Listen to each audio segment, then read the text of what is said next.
Mutawag ta susunod nga mamumulong. Atong tawagon ang usa ka batanon nga din mupatinaw sa kaning gitawag nga adlaw ipapahulay. Kay matud pa rin sa itong maigsoon Sabado kuno ang adlaw ipapahulay kay naa sa balang kasulatan. Kung unsa ka nakatinud atong paminawon kini usa ka batanon na ning kamot apan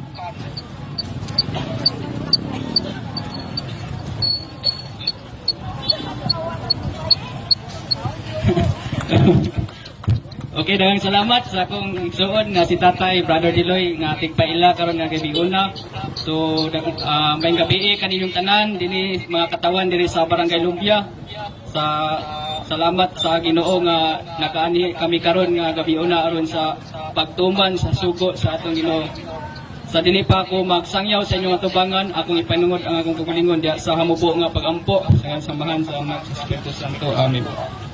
Ave Maria, gratia plena Dominus tecum, benedicta tu in mulieribus et benedictus fructus ventris tui, Jesus.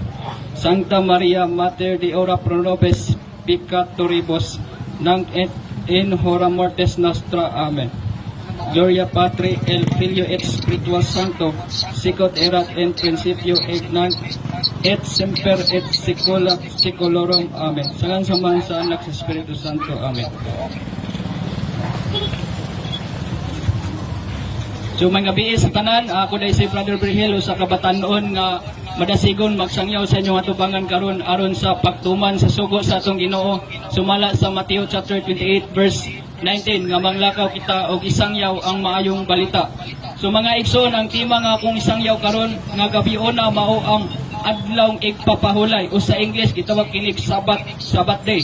So unsa di ay kini mga igsoon kay ginasupak man kini sa mga kaigsoona nato nga mga 70 Adventist nga ang Sabat kanatong mga Katoliko Domingo nga adlaw og dili Sabado. So ato kining hatagan og katin-awan kung unsa gayud kining Sabat mga igsoon. So mao kini ang ilang mga pagsupak. Daw matud pa nila ang Sabado mao gayud ang adlaw nga igpapahulay og dili Domingo. Kay sa unom ka bulan magbuhat ka, apan sa ikapito ka adlaw mao ang adlaw igpapahulay.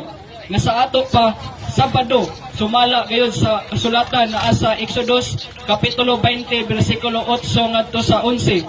So kini gibalaan, gipanalanginan o gipahulayan sa Dios ang ikapito nga adlaw o dili ang nahaunang adlaw kon Domingo. Sumala sa Genesis kapitulo 2 bersikulo 2 ngadto sa 3 mga igsoon na bisan pa didto sa bag-ong langit o bag-ong yuta magapadayon sa pagbalaan sa adlaw nga igpapahulay. Sumala sa Isaiah kapitulo 66 bersikulo 23. Busa si Jesus Sabado ang iyang adlaw nga igpapahulay. Kaysa Lucas kapitulo 4 bersikulo 16 mabasa kayo dinhi si Jesus miadto sa Nazareth diin siya magdako ug sumala sa iyang naandan o nabatasan miadto siya sa sinagoga sa adlaw igpapahulay.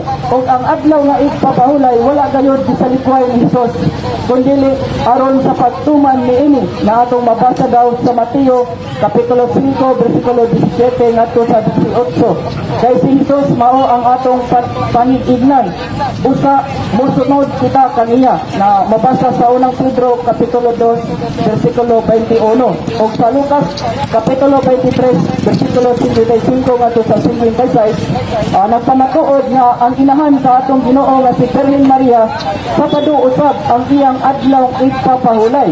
So klaro daw mga igsoon nga Sabado o dili Domingo matud pa sa atong mga pinangga nga mga igsoon nga mga protestante nga Sabadista.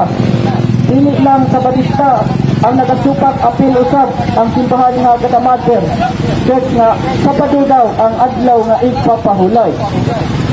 Dumao kato ang ilang pagsupak mga igsoon.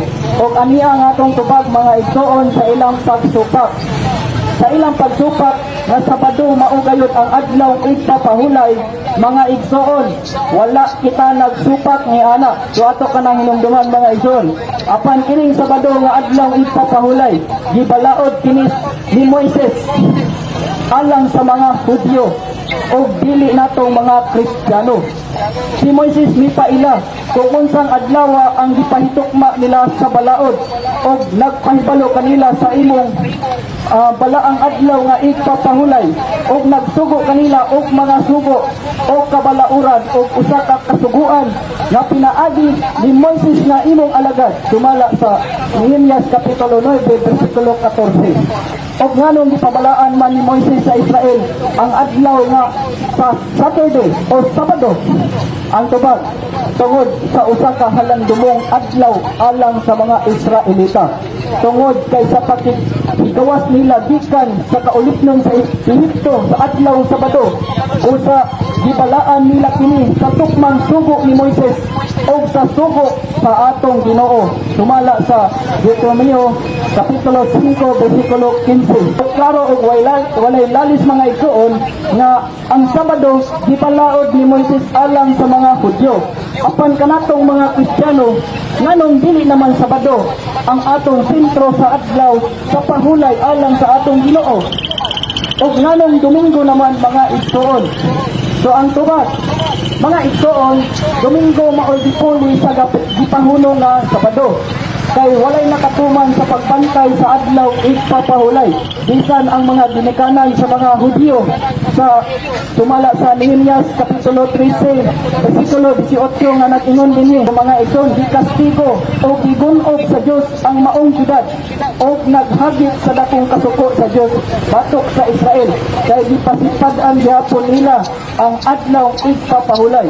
O sumala sa Ezekiel kapitulo 20 bersikulo 21 bisan pa ang ilang mga anak o mga kaliwatan wala usab makatuman sa paglihi sa adlaw ipapahulay kung Sabado. Ug kay walay nakatuman niini ang Dios miingon pahunungon niya ang mga adlaw ipapahulay kung Sabado nga atong mabasa sa mga pagbangutan kapitulo 2 bersikulo 6 sa New Living Translation mao kining Lamentations kapitulo 2 bersikulo 6 mabasa dinhi sa English, the Lord blotted out all memory of the holy festivals and Sabbath days. Kung sa Bisaya mga igsoon atong masabdan nga dili na pahinumduman sa katawhan sa Dios ang pagsaulog sa balaang mga adlaw o mga adlaw ipapahulay.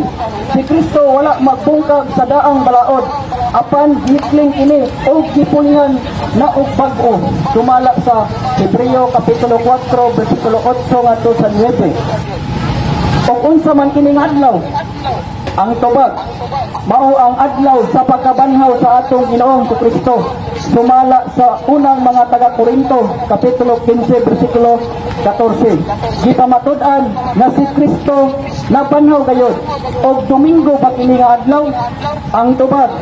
Yes kayo mga igsoon sumala sa Mateo kapitulo 28 bersikulo 1 o sumala sa Mateo 28:5 unya ang anghel miingon sa mga babay ayaw kamo kahadlok nasayod ako nga nangita kamo kang Hesus nga nilansang sa cross wala na siya dinhi nabanhaw siya sumala kayo sa iyang giingon pusa midali sila pagbiya sa lugnanan nga may kahadlok uban ang dakong kalipay nanagan sila aron pagbalita sa iyang mga tinun-an kon mga apostoles unya sa kalit misugat si Jesus kanila og miingon ang kalinaw mag-uban kaninyo iduoy sila kaniya og mihikap sa iyang mga tiin og misimba kaniya.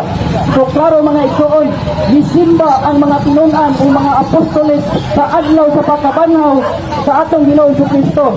O Domingo kini nga adlaw kay milabay naman ang adlaw ipapahulay nga Sabado sumala sa Mateo 28 ngadto sa 1 kay kung bisan ang mga apostoles mga igsoon wala magtuman sa adlaw ipapahulay kung Sabado panglit nibuhat man sila sa tibili sa Sabado sumala sa Mateo kapitulo 12 bersikulo 1 ngadto sa 2. So sa ato pa mga igsoon kay nisupak man ang mga tinun-an sa atong Ginoong Kristo sa adlaw nga Sabado do na di ay lain adlaw aron sa pagpalaan walay lain adlaw kini nga Domingo O katong mga supakiro to sila ni Kristo. Kay ang nagtudlo sa mga apostoles, mismo ang atong Ginoong Kristo mga igsoon. O sa sumpay, sumala sa